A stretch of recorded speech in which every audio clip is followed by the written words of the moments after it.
మత్తయి సువార్త 5వ అధ్యాయం. అందరూ ఆలకిద్దామండి. మత్తయి సువార్త 5వ అధ్యాయం మొదటి వచనం నుంచి 3 వచనాలు. ఆయన ఆ జన సమూహములను చూచి కొండ ఎక్కి కూర్చుండగా ఆయన శిష్యులు ఆయన యొద్దకు వచ్చిరి. అప్పుడు ఆయన నోరు తెరచి ఈలాగు బోధింపసాగెను. ఆత్మ విషయమై దీనులైన వారు ధన్యులు, పరలోక రాజ్యము వారిదే. దేవునికి స్తోత్రం కలుగును గాక. హల్లెలూయా. ఆత్మ విషయమై దీనులైన వారు ధన్యులు. పరలోక రాజ్యము ఎవరిది? వారిదే.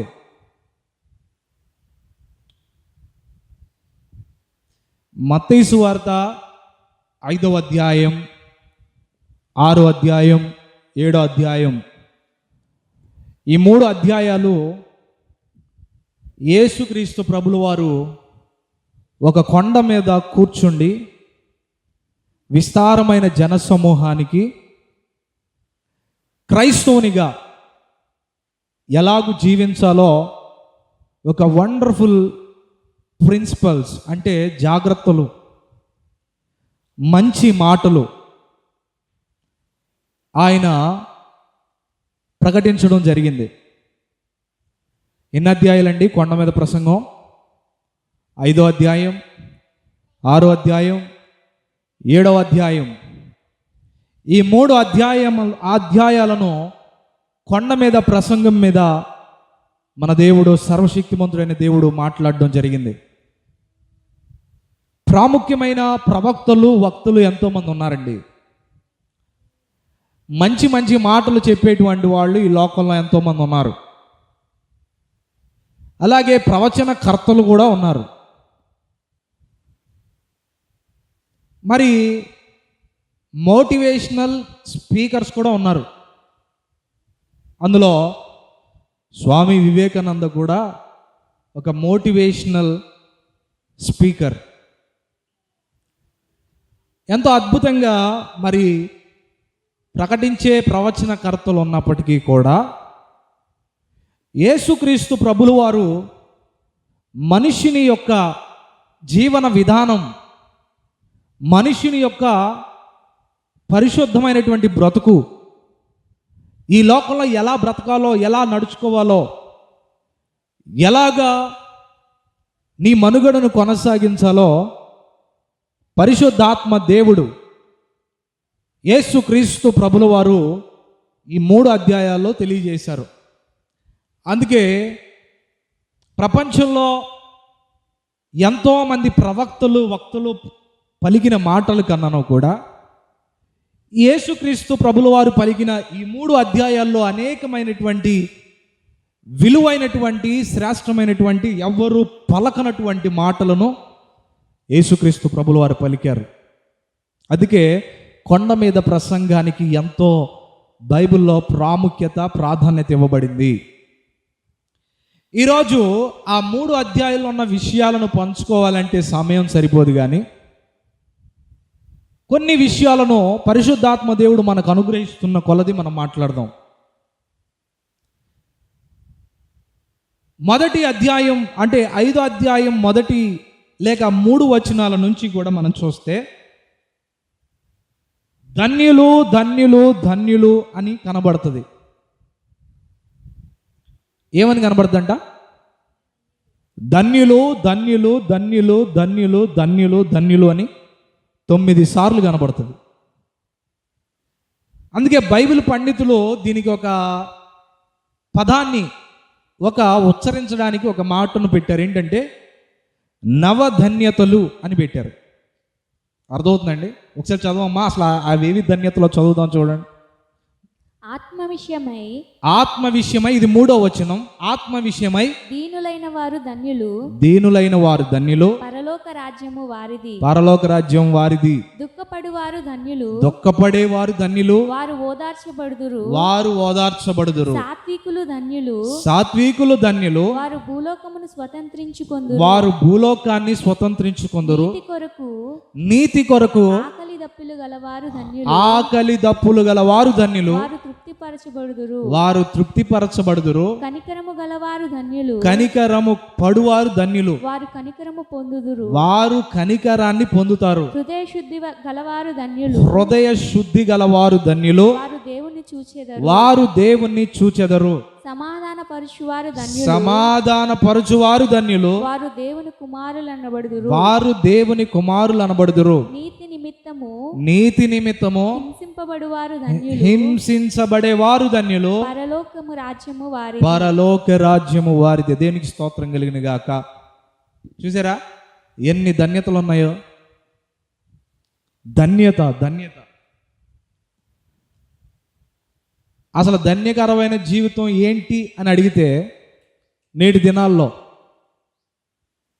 ఏమంటారు?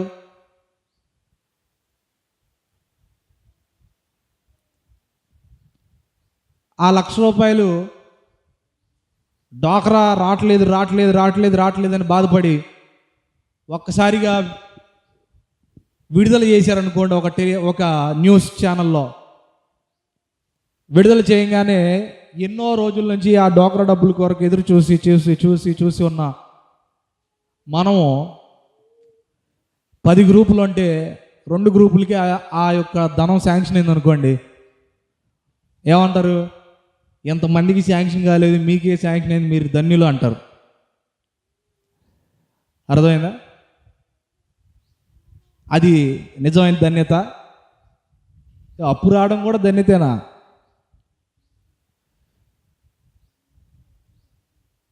యవనస్తుల్ని అడిగితే ఏమంటారు? మా ఫేవరెట్ హీరో ఒక్కసారి మాతో ఫోటో దిగితే ఆహా మా జీవితం ధన్యం అయిపోయిందండి అని అంటారు. కొంతమంది బాగా ఈ మధ్యకాలంలో మార్నింగ్ షోలని పెట్టడం జరుగుతూ ఉంది. మనం వింటూనే ఉన్నాం.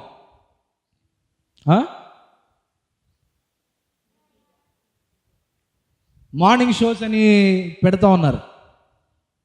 దానికి కూడా జనం ఉర్రోతలూగుతా నిద్ర మానుకొని తెల్లవారుజామునే ఏదో దేవునితో సమయం గడుపుతున్నట్లుగా సినిమాలకు వెళ్ళిపోయి లైన్ చూస్తే విపరీతమైన లైను, మరి ఎలాగో ఏంటో అర్థం కాని పరిస్థితిలో మొత్తానికి ఎలాగోలా 10 మందిని తోసుకొని వెళ్ళిపోయి టికెట్లు దొరకగానే ఏమనుకుంటారు? అబ్బా ఈరోజు మన జీవితం ధన్యం అయిపోయిందిరా, మన ఫేవరెట్ హీరో యొక్క మరి సినిమా టికెట్ దొరికేసింది అని యవనస్తులు అంటారు.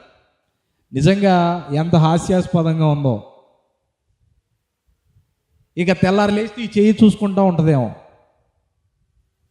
ఎందుకు ఈ చేతిని పట్టుకున్నాడంటే నా జీవితం ధన్యం అయిపోయిందని అనుకుంటుంది ఆవిడ.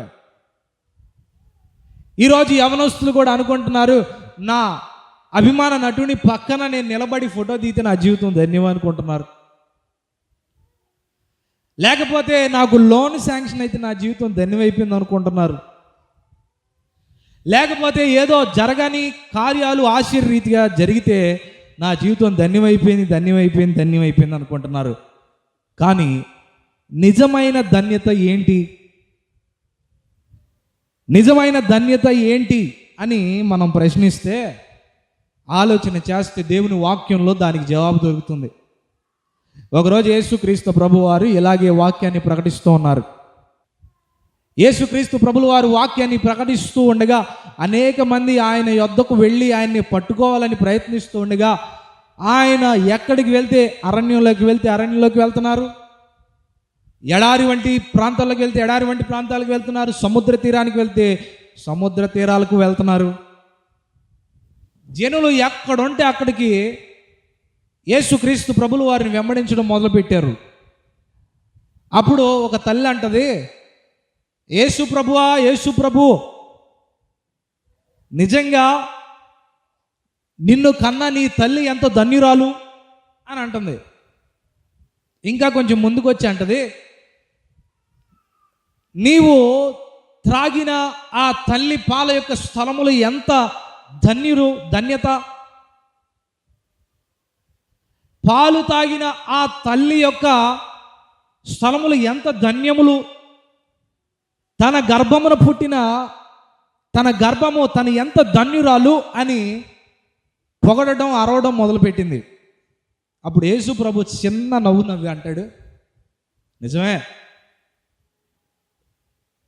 సింహాసనం ముందు ఆసీనుడైనటువంటి నన్ను ఈ లోకంలోనికి జన్మించడానికి, ఈ లోకంలో మనుషుల రీతిగా రావడానికి ఎవరు ఆ బాధ్యత కలిగిన వ్యక్తులు, పరిశుద్ధులు అని వెతికినప్పుడు మరియమ్మ తల్లి కనబడింది. ఇంత గొప్ప దేవుడినైనా నేను తన గర్భాన పుట్టడం నిజంగా తన ధన్యతే. ఒప్పుకుంటున్నాం ఆ మాట. ఏమంటే యేసుక్రీస్తు ప్రభువు వారు నడిచిన ఆ మట్టి పట్టుకున్న ధన్యతని ఎంతమంది తెచ్చుకోవట్లేదు ఈరోజు యెరూషలేముకి వెళ్ళి. యేసు ప్రభుగా వారు నీరు, అది యోర్దాను నదిలో బాప్తిజం పొందారని ఆ నీరు తెచ్చుకొని తలల మీద చల్లుకొని, ఆహా నేను ఎంత ధన్యురాలనో ధన్యుడినో అనుకోవట్లేదు. వాస్తవానికి ధన్యతే, కానీ నిజమైన ధన్యత ఏంటి అని ప్రభువు చెప్తున్నటువంటి మాటల్లో మనం చూస్తే అంటాడు కదా, నా తల్లి నన్ను కన్నందుకు తను ధన్యురాలే, తన పాలు తాగినందుకు తన స్థలములు ధన్యములే. కానీ నిజమైన ధన్యత ఏంటో తెలుసా? దేవుని వాక్యము విని అలాగు నడుచుకున్న ప్రతి వాడు మరింత ధన్యుడు, మరింత ధన్యురాలని దేవుని వాక్యం సెలవిస్తుంది. దేనికి స్తోత్రం కలిగిన గాక. హల్లెలూయా. డబ్బులు శాంక్షన్ అవడం ధన్యత కాదండి. అభిమాన నటునితో పక్క నుండి ఫోటోలు దిగడం ధన్యత కాదు. అనుకోని రీతిగా రాబడి రావడం ధన్యత కాదు. ఏవేవో కార్యాల వలన ధన్యురాలు, ధన్యుడును అని అనుకోవడం కాదు. కానీ నిజమైన ధన్యత ఏంటో తెలుసా? దేవుని వాక్యం విని అలాగు నడుచుకున్నట్టయే నిజమైన ధన్యత, మరింత ధన్యత. దేనికి స్తోత్రం కలుగును గాక. ఈరోజు ప్రభు మనతో మాట్లాడుతున్నటువంటి మాట ఏంటంటే, నిజమైన ధన్యత కలిగిన 9 కార్యాలు ఈ కొండ మీద ప్రసంగంలో ప్రభు మాట్లాడుతున్నాడు. అందులో మొట్టమొదటిది ఏంటంట?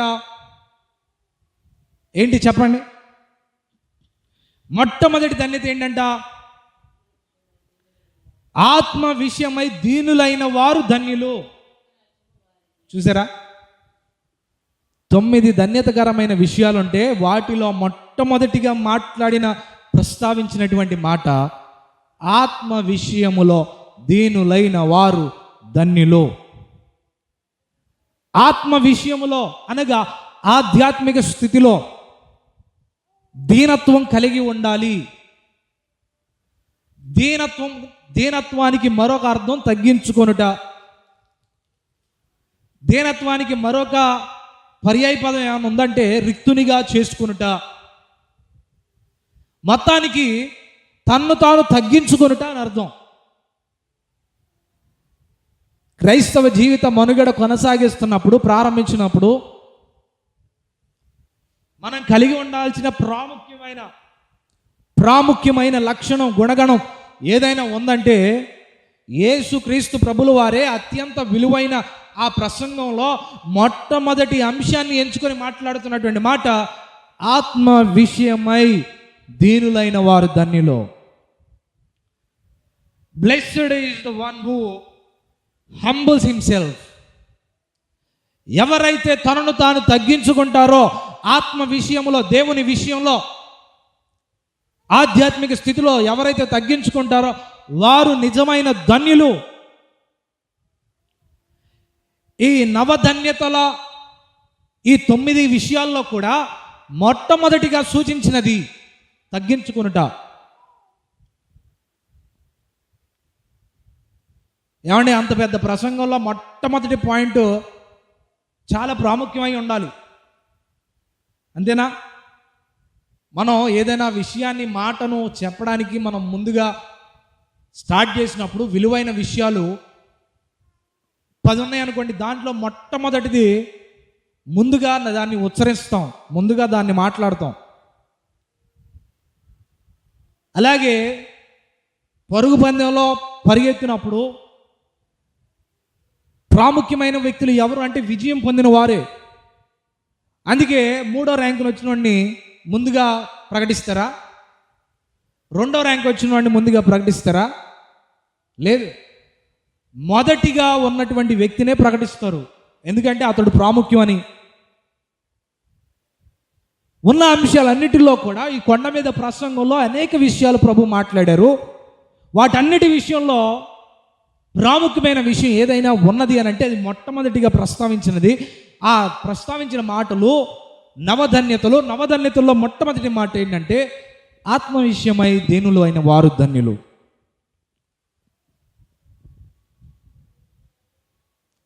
ఆత్మ విషయమై దీనులైన వారు ధన్యులు అనగా తగ్గించుకొనుట.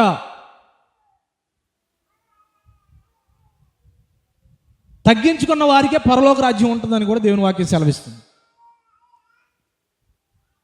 ఏం తగ్గించుకోవాలి? ఏమి తగ్గించుకుంటే పరలోక రాజ్యం వస్తుంది?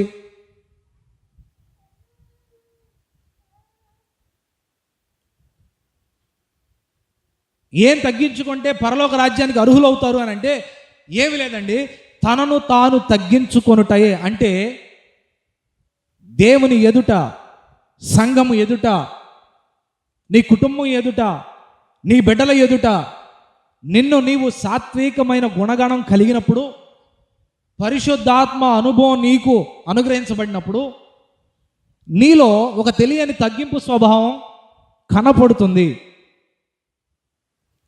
అంతవరకు తనను తాను హెచ్చించుకునేటువంటి స్వభావం కలిగే ఉంటారు. ఈరోజు క్రైస్తవుడు ఎలా ఉండాలి అని అంటే తనను తాను తగ్గించుకునేవాడై ఉండాలి. క్రైస్తవునికి ఉండవలసిన ప్రాముఖ్యమైన గుణగణం ఏదైనా ఉన్నది అని అంటే అది సాత్వికమైన మనస్సు, తగ్గించుకునే మనస్సు, రిక్తునిగా చేసుకునే మనస్సు. ఈరోజు ఉందా మనలో? తగ్గించుకునే గుణగణం, గుణలక్షణం మనలో ఉందా? ఎవడైనా 10 మాటలు అన్నాడు అనుకోండి, లేకపోతే ఒక్క మాట అంటే చాలు మనలో ఉన్నటువంటి గర్వము పెట్టిరేగిపోతూ ఉంటుంది, మనలో ఉన్న రోషం కాలు దువ్వుతూ ఉంటుంది. ఒక క్రైస్తవుడు అలా ఉండడానికి వీలు లేదు, లేనే లేదు అని దేవుని వాక్యం స్పష్టంగా తెలియజేస్తోంది. దీనత్వం లేదు అంటే వారిలో ఖచ్చితంగా గర్వం ఉన్నదని అర్థం. తగ్గించుకునే మనస్సు లేదంటే వారిలో నిశ్చయంగా గర్వం నేటికి ఏలుబడి చేస్తుందనే అర్థం. లేదండి మేము బాప్తిజం తీసుకున్నాం, ప్రతి నెలలో మొదటిసారి ప్రతి వారం కూడా బలలో పాలిపంపులు పొందుతున్నాం అంటే సరిపోదు.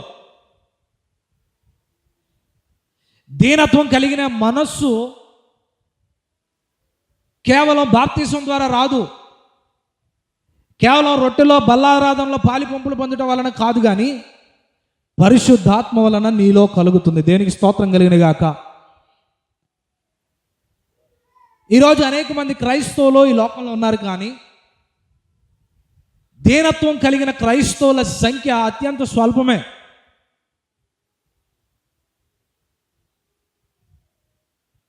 అందుకే బైబిల్లో యేసుక్రీస్తు ప్రభులు వారు 2 వ్యక్తుల గురించి మాట్లాడారు. ఒకరేమో పరిసయ్యుడు, మరొకడేమో సుంకరి. సుంకరి పనేమో పన్నులు వసూలు చేయడం, పరిసయ్యుడేమో మందిరంలో పరిచర్య చేయడం. ఈ సుంకరి ప్రార్థన చేస్తూ ఉన్నాడు, పరిచర్య చేస్తూ ఉన్నాడు. అంతేకాదు పన్నులు కట్టించుకుంటూ ఉన్నాడు. అంటే ₹1 రూపాయి తీసుకోవాల్సింది ₹2, ₹3 అదనపు వడ్డీ, చక్ర వడ్డీ, ఆ వడ్డీ ఈ వడ్డీ అని రకరకాల వడ్డీలు తీసుకుంటారు కదా. అలాగా అన్యాయంగా డబ్బును సంపాదించేటువంటి వ్యక్తి, అన్యాయంగా డబ్బును కలెక్ట్ చేసే వ్యక్తి ఈ సొంకరి. పరిసయ్యుడు అనుకుంటున్నాడు, పరిసయ్యుడేమో భక్తి చేస్తున్నాడు. ఏం భక్తి చేస్తున్నాడు? ప్రతిదినమో ప్రార్థన చేయటంలో భక్తి భయభక్తులు కలిగి ఉన్నాడు. అలాగే వారం వారం 2 సార్లు ఉపవాసం ఉంటున్నాడు. సబాతు దినాన్ని ఆచరిస్తున్నాడు. తన రాబడి అంతట్లో 10వ భాగం తీస్తున్నాడు. ఈవెన్ కూరగాయల్లో కూడా దశంభాగం తీస్తున్నాడు. బియ్యంలో కూడా దశంభాగం తీస్తున్నాడు. నిజంగా చాలా భక్తి అండి అది. మీరు తీయగలుగుతున్నారా? కూరగాయల్లోనూ బియ్యంలోనూ దేవునికి 10వ వంతు అని తీయగలుగుతున్నారా మీరు? ఎక్కడంటే మాకే సాలలేదండి బాబు. ఒక క్రైస్తవ జీవితాన్ని జీవించేవాడు మొదటిగా ఏం చేయాలంట? భయభక్తులు కలిగి దేవునికి ఇవ్వాల్సిన దానిలో లోభత్వం లేకుండా ఇవ్వాలి. ఇచ్చే స్థితిలో అనేక మంది వెనకబడిపోయారు.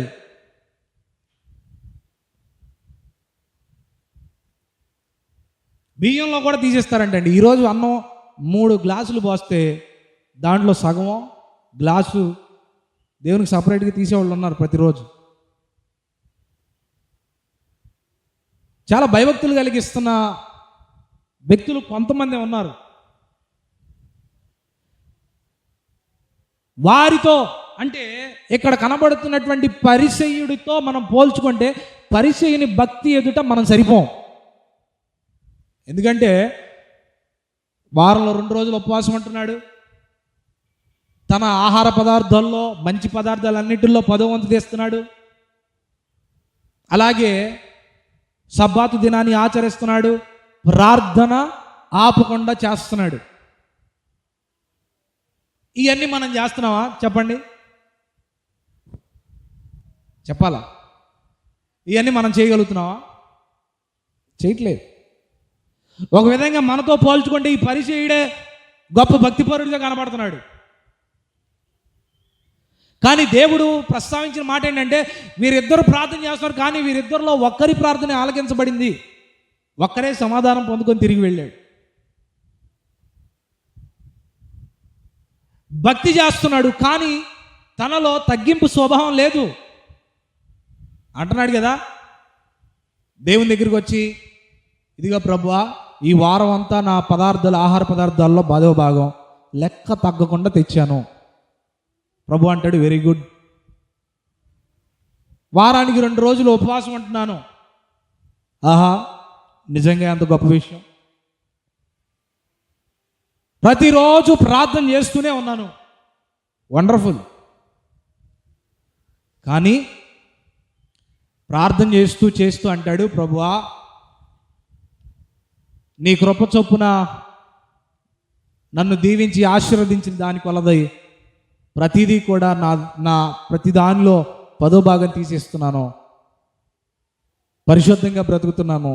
కానీ ఈ శంకర్ లాంటి వాడిని కాదు ప్రభువా, ఈ శంకర్ లాంటి బతుకు నాకు ఎవరందుకు నీకు స్తోత్రాలు అంటున్నాడు. అర్థమైందా? ఇప్పుడు పాపం చేసే స్త్రీ మన మధ్యలోకి వచ్చింది అనుకోండి, ఇలాగే ప్రార్థన జరుగుతోంది. ఒకసారిగా వచ్చి ఆ మూలన కూర్చొని ప్రార్థన చేస్తుంది అనుకోండి, మనందరికి తెలుసు ఆ స్త్రీ ఎలాంటిదో. ఆ స్త్రీ ఎలాంటిదో తెలిసినప్పుడు మనం అనుకుంటాం, అబ్బో ఈవిడికి కూడా ప్రార్థన అవసరమైందా? లేదంటే ఒక పచ్చి తాగుబోతున్నాడు అనుకోండి, ఆ తాగుబోతు వచ్చి ఒక మందిరంలో కూర్చున్నాడు అనుకోండి, బాబు దూరంగా కూర్చో, వాసన వస్తుంది, పక్కెళ్ళు. ఈడికి కూడా మళ్ళీ ప్రార్థన కావాల్సి వచ్చింది. అంటే వీరి ఆలోచనలు ఎలా ఉన్నాయంటే, నేను మాత్రమే భక్తిపరుణ్ణు, నేను మాత్రమే భక్తి అనే గర్వం కలిగి బ్రతుకుతున్నాను అనే భావనలో అనేక మంది ఉన్నారు. భక్తిలో గర్వం ఏర్పడినప్పుడు నీ బలులు అవి అంగీకరించబడవు. ఆధ్యాత్మిక స్థితిలో గర్వం అనేది ప్రవేశించినప్పుడు నీ ఆధ్యాత్మిక స్థితిలో చేసే ప్రతి ప్రయాసకు జవాబు రానే రాదు. ఈ పరిచయుడు అంటున్నాడు కదా, ఇదిగో ఈ శంకరి వలె లేనందుకు నీకు స్తోత్రాలు ప్రభు అంటున్నాడు. ఈ శంకరి వలె పాప బతుకులో నేను లేనందుకు నీకు స్తోత్రాలు అంటున్నాడు.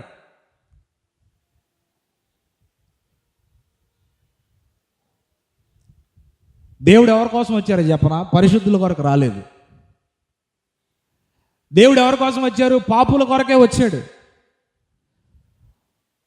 రోగులకే వైద్యుడు అవసరం, కానీ ఆరోగ్యవంతులకి వైద్యుడు అవసరమే లేదు.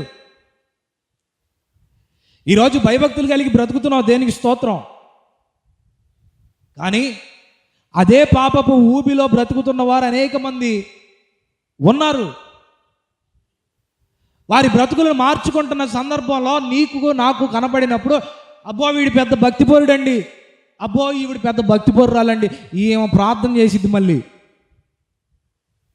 అని చులకన స్వభావం, గర్వం మనలో రాకూడదు. ఏ పాప అయితే దేవునికి సమీపించబడుతున్నాడో అవసరమైతే నీవు కూడా వెళ్ళి ఆ సహోదరుని ఆ సహోదరిని బలపరిచి, దేవుడు నిన్ను అద్భుతంగా తీర్చిదిద్దగలిగిన దేవుడు అని ధైర్యపరిచే మనసుందా అంటే లేదు. గర్వంతో నింపబడిపోయింది ఈరోజు క్రైస్తవ సమాజం. ఏ గర్వం అంట? భక్తి అనే గర్వంతో నింపబడిపోయారు ఈరోజు. అందుకనే గర్విష్ఠులైపోయారు. ప్రభు అంటున్నటువంటి మాట, నాశనమునకు ముందు గర్వం నడుస్తుంది. నాశనానికి ముందు గర్వం నడుస్తుంది. విజయానికి ముందు తగ్గింపు స్వభావం నడుస్తుంది. దేవునికి స్తోత్రం కలిగిన గాక. హల్లెలూయా, హల్లెలూయా. వారిద్దరు ప్రార్థన చేస్తున్నారు. ఇదిగో ఈ శంకరి వల్ల నేను లేనందుకు నీకు స్తోత్రాలని గర్వంతో ప్రార్థన చేస్తున్నాడు. ఎందుకు? దశంభాగం ఇస్తున్నాడు, ప్రార్థన చేస్తున్నాడు, ఉపవాసం ఉంటున్నాడు. ఇవన్నీ చేస్తున్నాను, నేనే చేస్తున్నానని ఈ యొక్క పరిచయని ఆలోచన. కానీ శంకర్ ఆలోచన ఏంటో తెలుసా?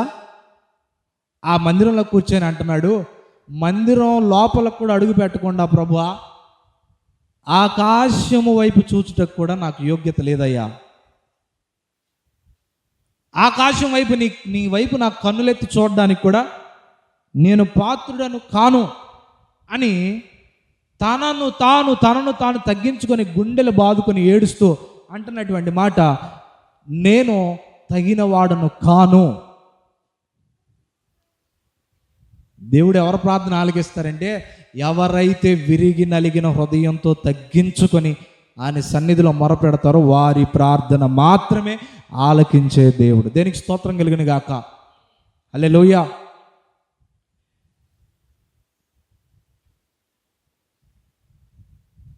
యెషయా గ్రంథం 66వ అధ్యాయం 2వ వాక్యంలో ఒక మాట రాయబడి ఉంటుంది, చదవండి.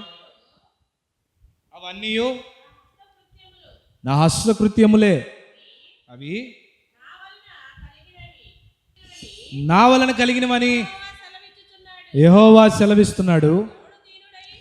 చూడండి, ఎవడు దీనుడై ఉంటాడో, దేన హృదయము కలిగి ఉంటాడో, ఆయన మాట ఎవడైతే వింటాడో, భయభక్తులు కలిగి ఎవడైతే వణుకుతాడో,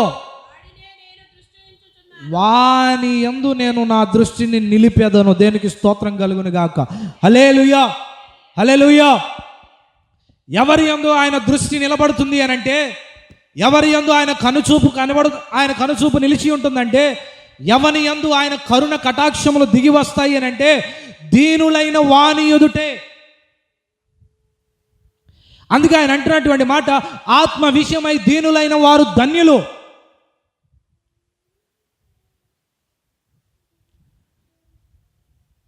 ఎవరి మాట పడితే వారి మాట ఆలకించండి దేవుడు.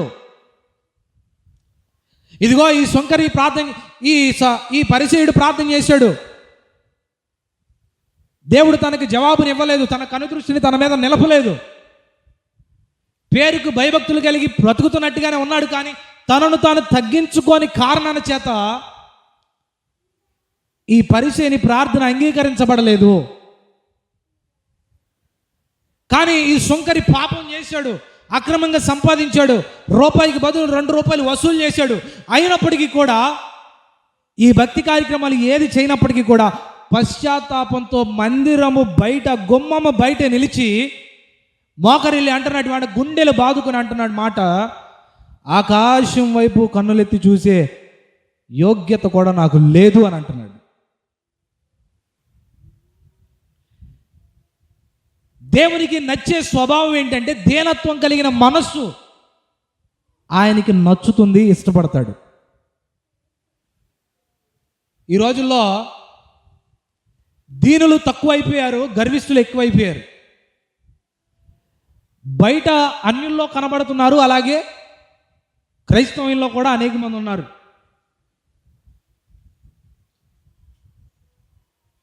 కొంతమంది చూడండి, నేను బాగా పాటలు పాడగలను, నేను పాడితే కోయల ఆలకిస్తుంది. ఎవరైనా 2 మాటలు మాట్లాడాయా, నువ్వు బాగా పాడతావా, నీ స్వరం బాగుంటుంది అన్నావు అనుకోండి, ఏమవుతాం? ఈ గాల్లో తేలిపోతాడు ఈ వ్యక్తి. అదే అప్పుడే కొత్తగా ఎవరన్నా పాటలు పాడాలని, స్వరం బాగోపోయినా దేవుని నామాన్ని మహింపరచాలని ఎవరైనా వచ్చి పాట పాడితే వాళ్ళని ఏం చేస్తారంట? కామెంటరీ చేస్తూ ఉంటారు వెనకాల.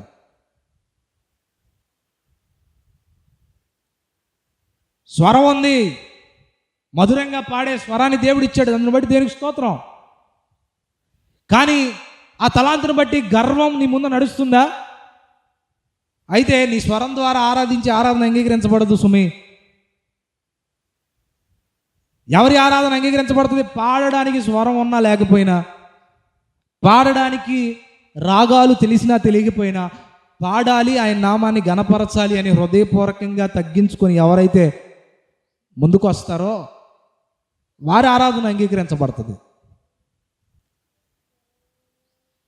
నేనే భక్తిపరు, నేనే ఆరాధికుడు అని గర్వం చూపితే దేవుని ఎదుట ఎంతటి హీరో కూడా 0 అయిపోతాడు.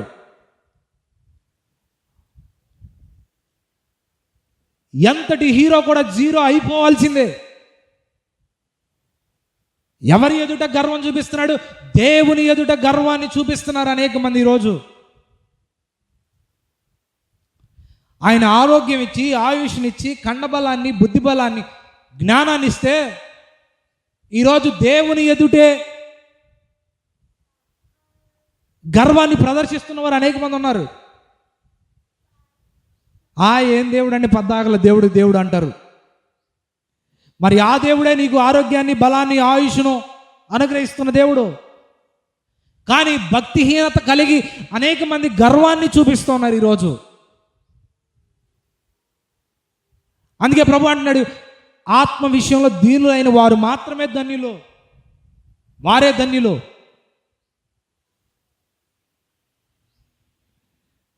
యెషయా గ్రంథం 66వ అధ్యాయం 2వ వాక్యంలో చేయబడుతున్న మాట ఏంటంటే, ఎవడైతే దీనత్వం కలిగి ఉంటాడో, భయభక్తులు కలిగి వణుకుచూ ఉంటాడో, ఆయన సన్నిధిలో తగ్గించుకొని ఉంటాడో, వానినే నేను దృష్టి ఉంచెదను. పాల్ యాంగిచో గారి మందిరం సౌత్ కొరియాలో ఉందండి. ఎవరి పేరు? ఆ సేవకుని పేరు పాల్ యాంగిచో. పాల్ యాంగిచో గారి యొక్క మందిరము దేశాల్లోనే, ప్రపంచంలోనే అత్యంత పెద్ద మందిరంగా కనబడుతుంది. లక్షల మంది సమూహంతో ప్రార్థన ప్రతి ఆదివారం జరుగుతుంది.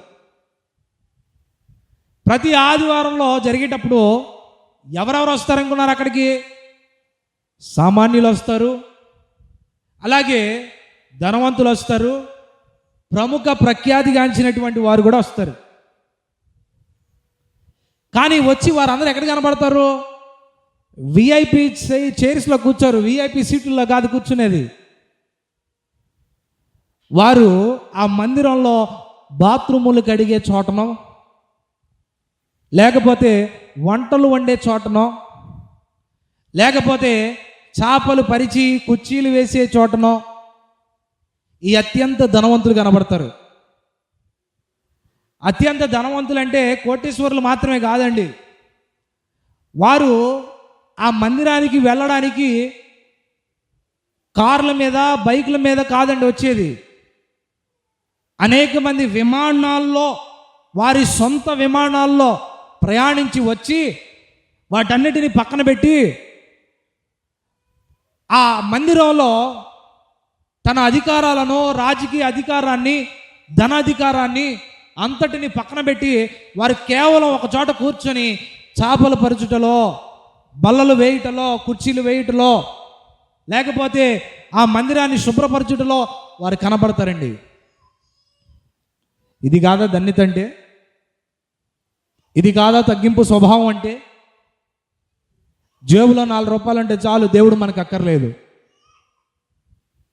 బ్యాంక్ అకౌంట్లో 1 లక్ష రూపాయలు అంటే చాలు, దేవుడు అంటే ఏంటో మాకు తెలియదు, నాస్తికులు అయిపోతారు. ఆరోగ్యం బాగుంటే తెలియదు, దేవుడు అంటే, ఆయన శక్తి అంటే, ఆయన ఇచ్చే ఆరోగ్యం అంటే తెలియదు. తగ్గింపు స్వభావం కనబడట్లేదు ఈరోజు అనేకుల విషయాల్లో.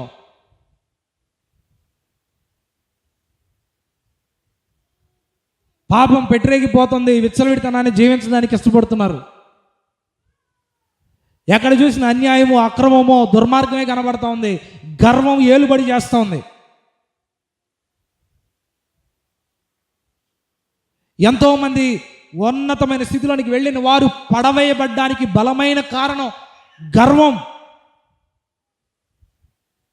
ఈ గర్వమే సమస్త కీడుకు నాశనంగా మారిపోయింది. అందుకే ఈ గర్వం వల్ల ఎవడు నశించిపోకూడదని కొండ మీద ప్రసంగాన్ని చేస్తూ ప్రభు అయిన యేసుక్రీస్తు ప్రభులు వారు మొట్టమొదటిగా అంటున్నటువంటి మాట, ఆత్మ విషయమై దీనత్వం కలిగిన వారు ధన్యులు, పరలోక రాజ్యము వారిదే. ఎంత భక్తి, ఎంత ప్రయాస, ఎంత భయభక్తులు కలిగి చేసే ప్రతి ఆచారం దేనికోసం అండి? దేనికోసం చెప్పండి? పరలోక రాజ్యానికి వెళ్ళడం కోసమేగా. మనుషుల, క్రైస్తవుల ప్రయాస ఏంటయ్యా అంటే ఏం చెబుతారు? వారి భక్తి అంతా దేనికోసం అంటే పరలోక రాజ్యంలో అడుగు పెట్టడం కోసమే కదా. అందుకే నేరుగా పాయింట్కి వచ్చేసాడు దేవుడు. అంటున్నాడు మాట, మీరు పరలోక రాజ్యం చేరాలి అంటే ఆత్మ విషయమై దీనులై తగ్గించుకొనండి, తగ్గించుకొనండి, తగ్గించుకొనండి.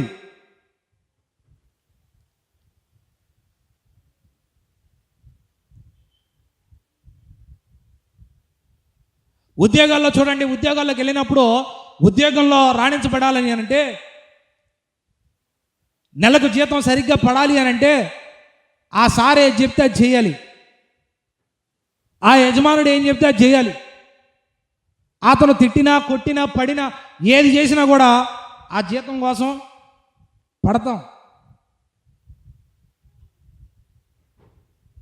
లేదు నేను ప్రతి మాట నేను పడనండి అని అంటే ఆ జీతం వస్తుందా? నీకు రాదు. ఒకవేళ నీ యజమానుడి ఎదుట తగ్గించుకున్నావు అంటే నీ తగ్గింపు స్వభావాన్ని చూసి చూసి చూసి చూసి ఒకరోజు అక్కడే నిన్ను హెచ్చించే అవకాశం కూడా ఉంటుంది. బైబిల్ గ్రంథంలో చూస్తే మనకు కనబడుతుంది, యోసేపు తగ్గింపు స్వభావం కలిగిన వాడే, దానియేలు తగ్గింపు స్వభావం కలిగిన వాడే, భక్తులు తగ్గింపు స్వభావం కలిగిన వారే. వారిని కొడుతున్నా, దూషిస్తున్నా, హింసిస్తున్నా తగ్గించుకున్న వారే. అందుకే వారు ఈ రోజుకి వారు హెచ్చించబడుతూనే ఉన్నారు. ఈ గ్రంథంలో వారి పదాలు పలకబడుతూనే ఉన్నాయి. పరలోక రాజ్యం చేరాలి అని అంటే మొదటిగా నీలో కలిగి ఉండాల్సింది అంటే మొట్టమొదటి పాయింట్ తగ్గించుకొనాలి. జనులను నీవు స్వాతంత్రించుకోవాలి అని అంటే నిన్ను నీవు తగ్గించుకోవాలి. కొత్తగా వివాహాలైనవి అనుకోండి, ఆ గృహాల్లో వచ్చినటువంటి ఆ కోడలు ఏదైతే ఉంటుందో, ఆ కోడలు, ఆ స్త్రీ ఆ ఇంటికి క్రొత్త, ఆ కుటుంబీకులకు క్రొత్త. అందుకే పెళ్ళైన దినాల్లో వారి మనసులు కలవు. అత్త అంటది ఈ పని చేయ అంటది, కోడలు అంటది, ఏ నాకు చేయడం రాదా, నువ్వు చెప్పాలా అని అంటది. అత్త అంటది, ఇలాగా చెయ్యండి అమ్మా అని అంటే, నా ఇష్టం వచ్చినట్టు నేను చేస్తా, నాకు ఇష్టం వచ్చినప్పుడు నేను చేస్తా అనేవాళ్ళు లేరా ఈరోజు? ఉన్నారు. అత్త కోడళ్ళ మధ్యలో జరిగే రభస ఎలా ఉంటుందంటే తెలుసా, నువ్వెంత నేనెంత, నువ్వు ఒకటంటే నేను 10 అంట, నువ్వు 10 అంటే నేను 100 అంట.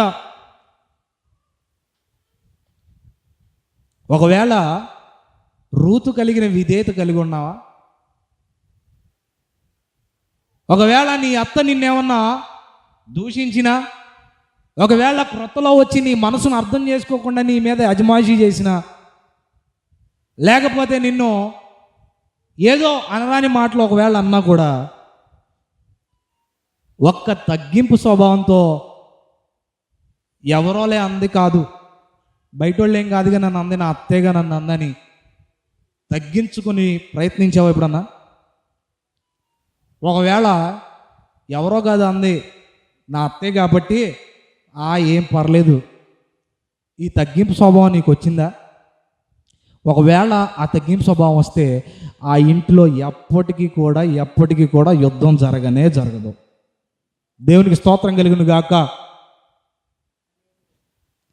ఈరోజు కాపురాలు చేస్తున్న స్త్రీలతో ప్రభు మాట్లాడుతున్న మాట, మీ తగ్గింపు స్వభావమే ఇతరులను మార్చగలిగిన శక్తి అయి అది నిలబడుతుంది. మీ తగ్గింపు స్వభావం మీ అత్తను, మీ కుటుంబాన్ని స్వాతంత్రించుకునే కార్యాన్ని నీవు చూస్తావు. నువ్వెంత నేనెంత అని అనుకుంటే వెళ్ళిపోతానే ఉంటుంది, ఆ గొడవ పెరుగుతూనే ఉంటుంది, ఆ యుద్ధం ఆగనే ఆగుతావు. తగ్గించుకోవాలండి. మొదటిగా దేవునికి తగ్గించుకోవాలి. ఆత్మ విషయమై ప్రతి విషయమందు తగ్గించిన మనసు నీకు కావాలి. తగ్గించబడిన వాడవై ఉండాలి. ఒకరోజు పేదరికంలో ఉండి దేవుడు ఆశీర్వదించి ఉన్నతమైన స్థితిలోనికి నిన్ను నిలబెట్టాడు అనుకోండి, నిలబడిన వ్యక్తులను కూడా మనం అడిగితే ఆ పాత స్థితిని మర్చిపోతారు కొంతమంది. ఆ పాత స్థితిని మర్చిపోయి ఏం చేస్తారు? గర్వాన్ని ప్రదర్శిస్తూ ఉంటారు. ఒక విషయం గుర్తుపెట్టుకోవాలి, మనం నిచ్చెన ఎక్కాలి అని అంటే అది నేల మీద నిలబడాలి. మొదటిగా మనం నిచ్చెన ఎక్కాలి అని అంటే ఆ నిచ్చెన మొదట నేల మీద బేస్ అయి ఉండాలి. అంతేగాని గాల్లో నిచ్చెన ఉంటే గాల్లో నిచ్చెన ఎక్కుతారండి ఎవరన్నా? చెప్పండి. గాలిలో నిచ్చెన నిలబడిద్దా? నిలబడదు. ఆ నిచ్చెన ఎంత ఎత్తైనా ఉండని అది ఎక్కడ ఉండాలంట? నేల మీద ఉండాలి. ఈరోజు నువ్వు ఆధ్యాత్మికతలోనే కానీ, ఆర్థికంగా కానీ, శారీరకంగా కానీ వృద్ధి పొందుతున్నావు అని అంటే నీలో ఎంత ఎత్తుకెళ్ళినా నీ పునాది క్రింద నుంచి వేయబడాలి. దేవునికి స్తోత్రం కలిగిన గాక. హల్లెలూయా. ఈ స్వభావం నీలో నిలిచి ఉండాలి. తగ్గింపు స్వభావం లేని రాజులు అణిచివేయబడ్డారు. గర్వాన్ని ప్రదర్శించిన రాజులు, రాజ్యాలు కుప్పకూలిపోయినాయి.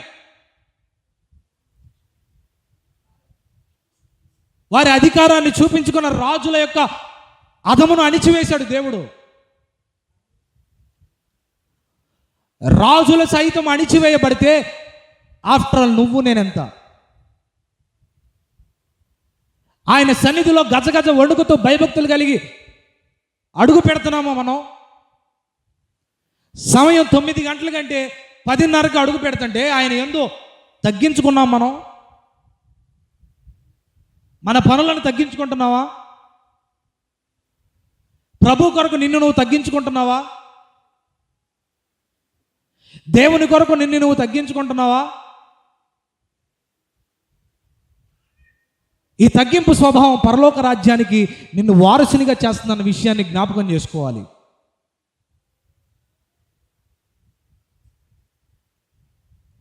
అందుకే దినవృత్తాంతాల 2వ గ్రంథంలో రాయబడిన మాట, 7వ అధ్యాయం 14వ వాక్యంలో ఒక మాట రాయబడుతుంది ఏంటంటే, నా పేరు పెట్టబడిన జనులు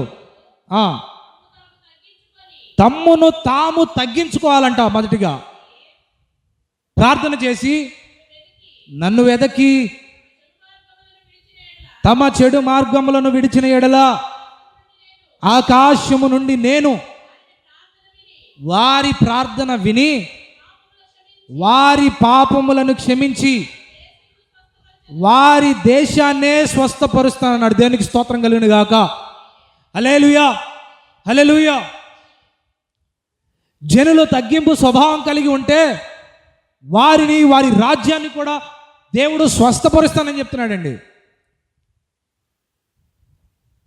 జనులు తగ్గింపు స్వభావం కలిగి ఉంటే వారిని నా దేవుడు దృష్టి ఉంచుతానని చెప్తున్నాడు. ఏ కుటుంబంలో అయితే తగ్గింపు స్వభావం కలిగి ఉంటారో, ఏ వ్యక్తులు అయితే తగ్గింపు స్వభావం వారి జీవితంలో ఉంటుందో వారి మీద నా దేవుడు దృష్టి నిలిపే దేవుడై ఉన్నాడు. దేనికి స్తోత్రం కలుగును గాక. హల్లెలూయా. గర్విష్ఠులతో సహవాసం కాదు మనం చేయాల్సింది. ఆ తాగుబోతు సహవాసాలు కాదు మనం చేయాల్సింది. త్రాగుడు గర్వాన్ని పుట్టిస్తుంది. త్రాగుడు వ్యసనాన్ని పుట్టిస్తూ గర్వపు మాటలను ఉచ్చరింపజేస్తుంది. త్రాగితే దేవుడు లేడు, ఎవడు లేడు అని గర్వాన్ని ప్రదర్శింపజేస్తుంది. గర్విష్ఠుల సహవాసం పరిశుద్ధులు, ఆత్మీయులు, ప్రభు రక్తంలో కడగబడిన వారు ఎన్నటికీ చేయకూడదు. దేవుని వాక్యం సెలవిస్తుంది. సామెతలు 16వ అధ్యాయం 19వ వాక్యంలో రాయబడిన మాట, గర్విష్ఠులతో దోపుడు సొమ్ము పంచుకునే వారి కంటే దీన మనస్సు ఎవడైతే కలిగి ఉంటారో వారితో పొంతు చేయటం మేలంట. దేనికి స్తోత్రం కలుగును గాక. నీ సహవాసం ఎవరితో చేస్తున్నావో? గర్విష్ఠులతో నీవు సహవాసం చేస్తున్నావా? వాడెంత, వాడు బతికెంత అని మేసం మెలేసే వారితో సహవాసం చేస్తున్నావా? ఎవడినైనా లెక్క పెట్టక, లక్ష్య పెట్టక, పెద్ద చిన్న గురువు దైవం లేని వారితో నీ సహవాసం చేస్తున్నావా? గర్వంతో పెట్టిరేగిపోతున్న వారితో నీవు సహవాసం చేస్తున్నావా? అయితే ఆ సహవాసం నిన్ను నరకానికి ఈడ్చుకు వెళ్తుందన్న విషయాన్ని జ్ఞాపకం చేసుకోవాలి. ఎందుకంటే నాశనానికి ముందు గర్వం నడుస్తుంది. నరకంలో అడుగు పెట్టబడే మునుపు నీకు గర్వం కనబడుతుంది. అందుకే పేదలాజరు, ధనవంతుడు ఆ విషయాన్ని మనం జ్ఞాపకం చేసుకుంటే గర్విష్ఠుడై ఉన్నాడు ధనవంతుడు. తుదకు నరకానికి ఈడ్చుకెళ్ళబడ్డాడు. సాత్వికంతో ఉన్నాడు పేదలాజరు. అబ్రహాము రొమ్మున ఆనుకొని ఉన్నాడు. ఈరోజు గర్వము ఒక బలమైన అపవాది బాణం అన్న విషయాన్ని గుర్తుపెట్టుకోవాలి. ఈ గర్వం వలన వారి సాత్వికత్వాన్ని కోల్పోతున్నారు, తగ్గింపు స్వభావాన్ని కోల్పోతున్నారు. ఈ తగ్గింపు స్వభావం లేక అనేక మంది పరలోక రాజ్యం నుంచి నరకానికి ఈడ్చుకెళ్ళబడుతూనే ఉన్నారు. కనుక నీ సహవాసం ఎవరితో ఉండాలి అని అంట? దీనులైన వారి, దీనత్వం కలిగిన వారితోనే నీ సహవాసము ఉండుట మేలు. తుదకు ఆ దాని ఫలితము పరలోక రాజ్యం. దేనికి స్తోత్రం కలుగును గాక. దీనులతో సహవాసం చేయండి అండి. రోషం కలిగి ఒక మాట అంటే మరొక మాట అనే వాళ్ళతో కాదు మన సహవాసం ఉండాల్సింది. గొడవకి నడుం కట్టుకొని యుద్ధానికి సిద్ధం అన్నట్టుగా ఉండే వాళ్ళతో కాదు మనం సహవాసం చేయాల్సింది. ఓ పెద్ద నోరేసుకొని అరిసిన వారితో కాదు, రోషం కలిగిన వారితో కాదు మన సహవాసం. దీనులైన వారితో, సాత్విక మనస్సు కలిగిన వారితో, నెమ్మది కలిగిన వారితోనే మన సహవాసం కలిగి ఉండాలని దేవుని వాక్యం స్పష్టంగా తెలియజేస్తోంది. అందుకేనండి యేసుక్రీస్తు ప్రభుల వారే, సాక్షాత్తు యేసుక్రీస్తు ప్రభుల వారే విడిచిపెట్టకూడదని భాగ్యమని ఎంచుకొనక, ఫిలిప్పీయులకు రాసిన పత్రిక 2వ అధ్యాయం 5-7 వచనాల్లో చూడండి. నేను ఈ మాట చదివి ముగించేస్తాను. క్రీస్తు యేసునకు కలిగిన ఈ మనసు, ఏ మనసు? ఏ మనసు అండి కలిగి ఉంది ఆయన? దీనుడైన మనస్సు కలిగి ఉన్నాడు. క్రీస్తు కలిగిన ఈ మనస్సు మీరు కలిగి ఉండండి. చదవండి ఆ మాట చదవండి. ఆయన దేవుని స్వరూపం కలిగిన వాడయుండి దేవునితో సమానమని ఉండుట విడిచిపెట్టకూడదని భాగ్యమని ఎంచుకొనక మనుషుల పోలికగా పుట్టి దాసుని స్వరూపాన్ని ధరించుకొని తనను తానే రిక్తునిగా చేసుకొనెను. మరియు ఆకారమందు మనుషునిగా కనబడ్డాడు. మరణాన్ని పొందేంతగా తగ్గించుకున్నాడండి. అనగా శిలువ మరణము పొందినంతగా విధేయత చూపిన వాడై తనను తాను తగ్గించుకొనెను. హల్లెలూయా, హల్లెలూయా.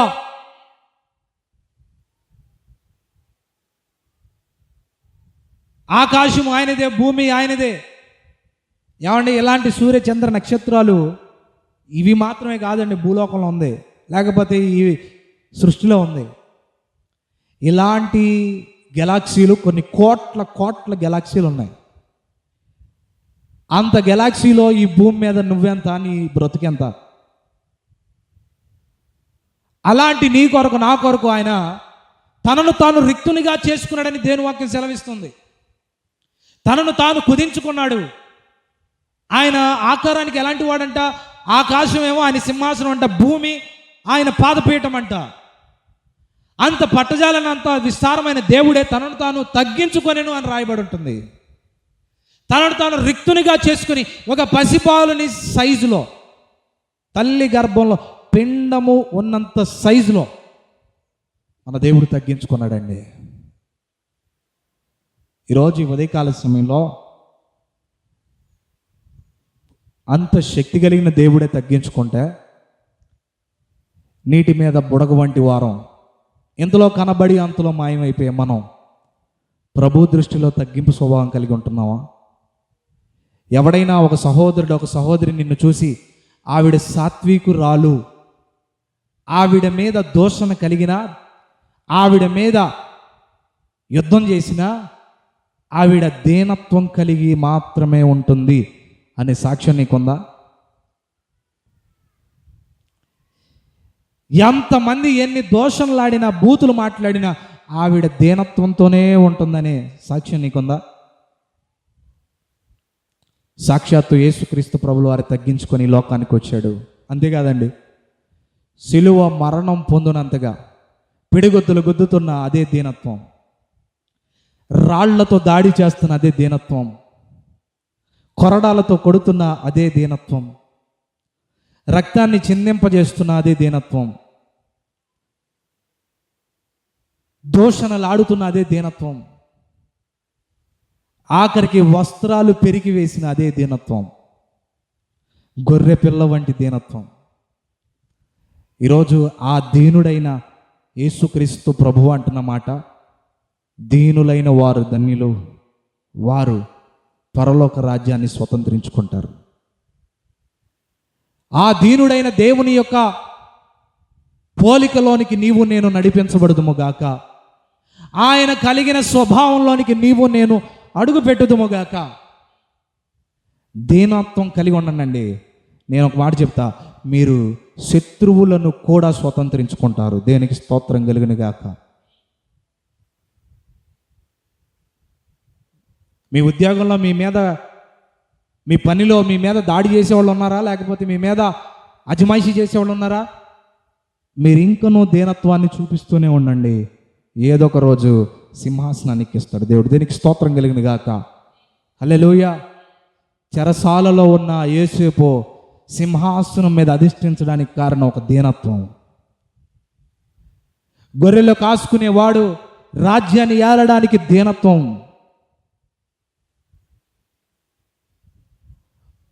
క్రూరమైన వాడు క్రైస్తవులంటే పడని వాడు. అపోస్తలుడైన పౌలు అన్నిటిలో అభ్యసించి ఒక జ్ఞానం కలిగిన వాడు, అన్నిటిలో అర్హత కలిగిన వాడు. ఆ దీనత్వం ఎప్పుడైతే అతనిలోకి వచ్చిందో తనలో ఉన్న గర్వం పోయింది. అపోస్తలుడైన పౌలును ఎప్పుడైతే దీనుడైన దేవుడు దర్శించాడో తనలో ఉన్న గర్వం అంతా కొట్టివేయబడింది. ఇప్పుడు హింసించిన వ్యక్తి దీనుడై దీనత్వం కలిగి ఆయన నామాన్ని ప్రకటిస్తూ ఈరోజు అపోస్తలులకు పునాదిగా మార్చబడ్డాడు. దీనులైన వారు ధన్యులు, వారు ప్రజలను స్వతంత్రించుకుంటారండి. నీ శత్రువుల ఎదుట నీ బలాన్ని చూపించక కానీ దేవుడిచ్చిన బలమైన ఆయుధం దీనత్వం. క్రీస్తు కలిగిన ఈ మనస్సు నీవు కలిగి ఉన్నప్పుడు నీవు ఎక్కడున్న జనులను స్వతంత్రించుకునే దానివిగా మార్చబడుతూనే ఉంటావు. ఈరోజు ప్రభు మనతో మాట్లాడుతున్నమాట, నీ శత్రువులు కూడా నిన్ను నీ వశమైపోవాలి అని అంటే దీనుడై ఉందువుగాక, దీనురాలై నీవు నడుచుకుందువుగాక. నా దేవుడి వాక్యం మన వెనుకల్లో దీవించి ఆశీర్వదించునుగాక. తలలు వంచండి, ప్రార్థన చేసుకుందాం. పరిశుద్ధుడా, మహోన్నతుడా, జీవాధిపతి, నీ ఘనమైన నామానికి వందనాలు స్తోత్రాలు చెల్లిస్తూ ఉన్నాం. ఈ ఉదయకాల సమయంలో మాతో మాట్లాడిన దేవా, అయా గర్వాన్ని విడిచిపెట్టమని నన్ను బలపరిచిన దేవా, గర్వాన్ని నాలో తీసివేయమని ప్రార్థిస్తూ ఉన్నాం. నాయనా, ఇదిగో తండ్రి, బొచ్చు కత్తిరించు వాని ఎదుట గొర్రె ఎలా అయితే దీనత్వం కలిగి ఉందో, అయ్యా మా శత్రువుల ఎదుట కూడా మేము దీనులై ఉండే కృప దయచేయండి. మమ్మల్ని దూషించి గాయపరిచే వారి ఎదుట కూడా మేము దీనత్వం చూపే కృప దయచేయండి. మా గర్వాన్ని విరిచివేయండి, దీన మనస్సు కలిగి నడుచుకునే కృప దయచేయండి. ఆనాడు కొండ మీద ప్రసంగం, అయ్యా ప్రాముఖ్యమైన మాట, మా నిరీక్షణ ఏంటి అని అంటే పరలోక రాజ్యంలో చేరుటయ్యో ఆ నిరీక్షణ ప్రతిఫలము దీనత్వం ప్రతిఫలం పరలోక రాజ్యము. ఈరోజు మమ్మల్ని మేము తగ్గించుకునే కృప దయచేయండి అయ్యా. అయ్యా, ఇద్దరు వ్యక్తులు ప్రార్థన చేస్తున్నారు, ఒకడేమో సుంకరి, మరొకడేమో పరిసయ్యుడు. సుంకరి ప్రార్థన దీనుడై చేసి ఉండగా తన ప్రార్థనని ఆలకించావు. పేరుకు ప్రార్థన చేస్తున్నాం కానీ మాలో ఇంకా దీనత్వం లేని మనస్సు ఉంది ప్రభువా. దీనత్వం కలిగిన మనస్సు మాకు అనుగ్రహించండి. దీనులై ఉండుట నీకు ఇష్టం నాయన. ఎవరైతే దీనత్వం కలిగి ఆయన యొద్దకు వస్తారో వారిని నేను లక్ష్య పెడతానని చెప్పావు ప్రభువా. ఈరోజు ఆ దీన మనస్సు నాకు అనుగ్రహించండి, నా కుటుంబానికి అనుగ్రహించండి, నా బిడ్డలకు అనుగ్రహించండి. దీనులై దీనత్వముతో నీ సన్నిధిలోనికి చేరి నీ కృపకు పాత్రులయ్యే కృప మా అందరికీ దయచేయమని ప్రార్థిస్తూ ఉన్నాం. పెత్తబడి నీ వాక్యం మా హృదయాల్లో ఫలభరితంగా మార్చండి. ఈ వాక్యం అపవాది దొంగిలించకుండా నీ రాజ్యంలో జ్ఞాపకం చేసుకోనండి. మా హృదయాల్లో ఫలభరితంగా మార్చి నీ వాక్యానుసారంగా బ్రతికి దీనత్వంతో పరలోక రాజ్యాన్ని స్వతంత్రించుకునే కృప మాకు దయచేయమని యేసుక్రీస్తు ప్రశస్తమైన శ్రేష్టమైన నామంలో ప్రార్థించి అడిగి పొందుకొని మమ్మల్ని ఎన్నికలుగా సమర్పించుకుంటున్నాం తండ్రి. ఆమేన్, ఆమేన్.